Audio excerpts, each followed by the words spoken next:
obiska v Podravju. Sestanek je bil uspešen in ploden, tako da uvodoma predajam besedo gospodu ministru. Izvolite.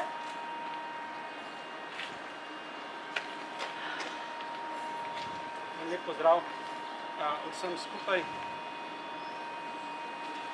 Vesel sem, da lahko danes na delovnem obisku vlade v Podravju pozdravim vodstvo Splošne bolnišnice Ptuj, s katerim smo pregovorili situacijo v bolnišnici.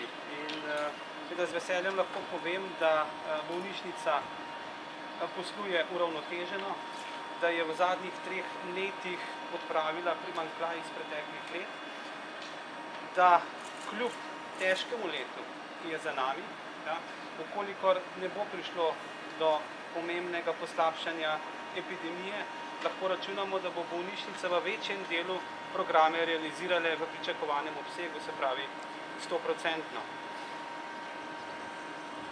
Zaposlenih v bolnišnici je preko 500, vendar z dobro klimo, ki jo ustvarja tako poslovno kot strokovno vodstvo, vsi skupaj ugotavljamo, da Splošna bolnišnica Ptuj morda nima takih problemov s kadrovsko zadostnostjo kot nekateri drugi javni zdravstveni zavodi v Sloveniji.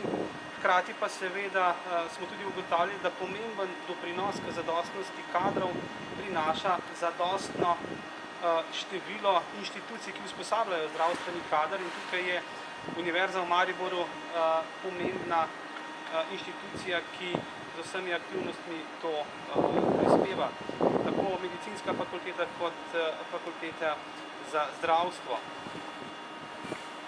Kar se tiče same bolnišnice, je seveda potrebno izpostaviti, da številni programi potekajo v 150 let starih prostorih, ki so bili seveda večkrat obnovljeni, vendar ves čas to terja obnavljanje, zanavljanje in posodobitve.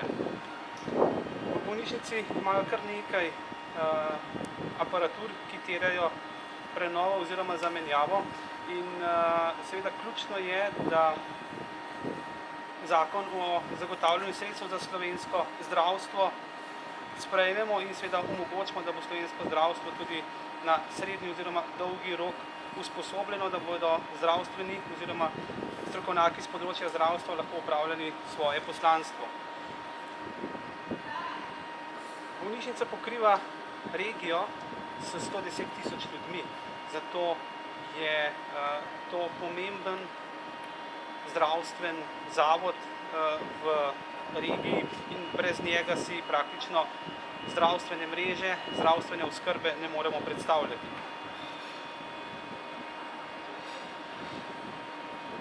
Seveda pa je prvi korak v tem, da zagotavljaš nujno zdravstveno oskrbo, urgenca oziroma nujni primeri. In Vlada Republike Slovenije je danes na svoji vladi sprejela sklep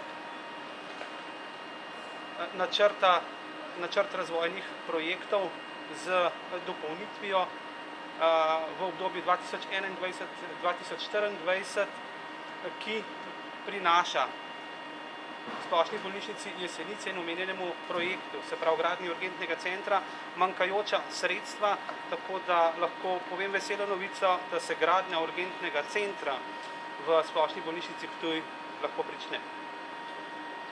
Hkrati smo s vodstvom bolnišnice govorili tudi o ostalih posodobitvah, ki jih bolnišnica potrebuje, tako o potrebni menjavi sterilizatorjev, nadgradnji magnetno-resonančne naprave, iztrošenem C-loku, prepotrebni prenovi lekarne, tako da izzivi ostajajo, zato je poleg tega pomembno, da seveda omogočimo srednje in dolgoročno planiranje investicij v slovenskem zdravstvu in tudi Zakon o zagotavljanju sredstev za investicije v slovenskem zdravstvu v obdobju 2021-2031 realiziramo.